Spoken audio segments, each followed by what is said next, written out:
बनाएंगे। हुआ भी यही। मुकेश अंबानी ने डिजिटल रेवोल्यूशन लाने के लिए वर्ष 2016 में भाषण दिया और कहा कि हम दुनिया में वो सर्विस बनने जा रहे हैं जो डेटा का और कॉल का पैसा नहीं लेगी। यह सत्य है कि जिस समय पर रिलायंस ने यह काम किया उस समय भारत के अंदर डेटा के चार्जेस अलग होते थे, कॉल के चार्जेस अलग देने पड़ते थे। कॉल और डेटा अलग अलग 200 रुपए प्रति जीबी तक डेटा हुआ करता था। लेकिन आज जो हम वास्तविकता में चर्चा कर रहे हैं वो इसलिए कि 200 रुपए प्रति जीबी तक हुआ करता था, आप वो मिटाने के लिए आए थे। कहीं ऐसा तो नहीं जिस तरह से आप प्राइजेस बढ़ाते जा रहे हैं आपकी भी असली मंशा वही हो कि मुझे उसी समय तक इन्हें वापस लेकर जाना है। क्योंकि जिस तरह से आपने शुरुआत की थी तब यह कहा था कि अब वॉइस कॉल फ्री रहेगा, डेटा आप वॉइस कॉल तो पूरी तरह फ्री रहेगा, डेटा के लिए पे करना होगा और वो भी बहुत नॉमिनल पे करना होगा। इसे गांधी जी के अंदर अगर गांधीगिरी कहा जाता था तो हम इसे डेटागिरी कहते हैं। तो इस तरह से आपने अपना प्रचार किया। तो इस प्रकार से प्रॉपर तरीके से इन्होंने पूरी दुनिया के सामने एक तहलका सा मचा दिया कि इंडिया में एक ऐसा सर्विस प्रोवाइडर आ गया है जिसने 3-4 महीने के लिए तो अनलिमिटेड इंटरनेट ही फ्री कर दिया है कि जाइए और प्रतिदिन के हिसाब से आप 4 जीबी डेटा यूज करिए 3 महीने तक।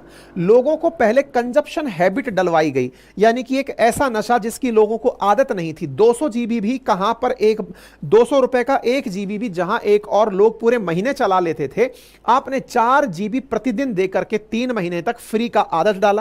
फ्री अनलिमिटेड कॉलिंग करवाई, 100 मैसेज के अंदर रोजाना प्रति देने की सुविधा करी। लोगों को लगा कि भाई साहब ये तो दुनिया में एकदम तहलका है।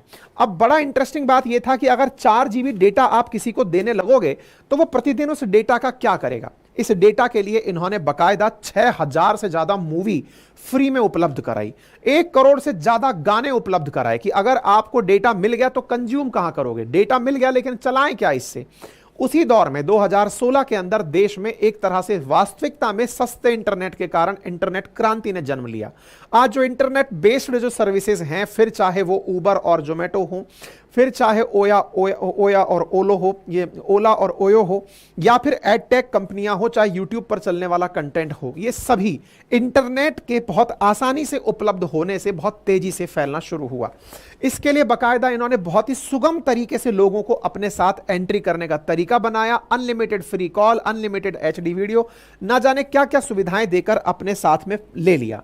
शुरुआती तौर पर इन्होंने इंटरनेट का सदुपयोग करने के लिए इतने सारे एप्लीकेशन अपने लेवल पर भी उपलब्ध करवाए, जिसमें म्यूजिक था, जिसमें गाने थे, जिसमें चैटिंग थी, जिसमें मूवीज थी, तमाम चीजें थी। आज जियो के पास में, जहां जियो सिनेमा, जियो टीवी, जियो सावन, जियो न्यूज, जियो सिक्योरिटी, जो आप इंटरनेट की चीज याद कर सकते हैं वो लगभग इनके पास फिलहाल उपलब्ध है।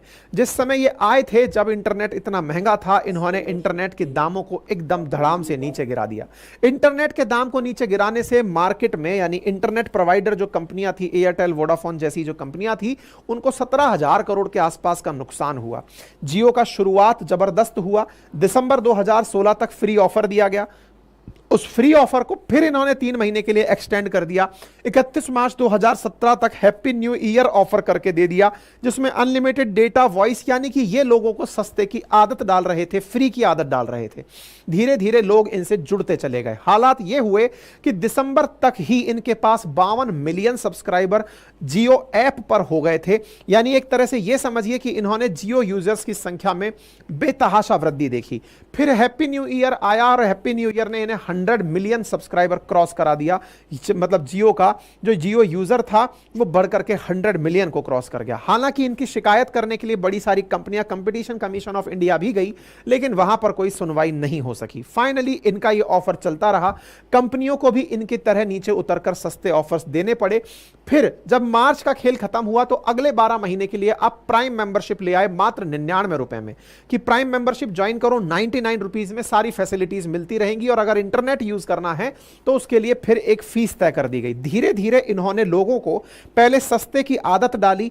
आदत डाल करके इन्होंने प्रॉपर तरीके से इंटरनेट का यूज करते हुए उसका कंजप्शन की हैबिट डेवलप करी। कंजप्शन हैबिट के साथ में अब उनकी इसी आदत का, जैसे एक ड्रग एडिक्ट को पहले ड्रग का हल्का सा डोज चखाया जाता है, फिर उसके बाद में उसको उसकी आदत का ही दुरुपयोग करने के लिए कहा जाता है कि अब तेरी आदत पड़ गई है, अब तू खरीद मुझसे। पहले फ्री में खिलाया, अब खरीदने पर मजबूर किया। ऐसा इन्होंने इंटरनेट के साथ बात किया। साल भर के लिए जो चीजें मुफ्त में थी, अब धीरे धीरे इनके दाम वसूलने इन्होंने शुरू किए। जियो प्राइम मेंबरशिप 99 रुपीज के हिसाब से कर दी और अनलिमिटेड जो डेटा है वो 303 रुपीज के हिसाब से कर दिया। नए तरह के प्लान निकाल दिए लोगों को, लेकिन यह भी बहुत सस्ता लग रहा था। धीरे धीरे इन्होंने ऑफर्स में कहा कि अगर आप जियो मनी यूज करते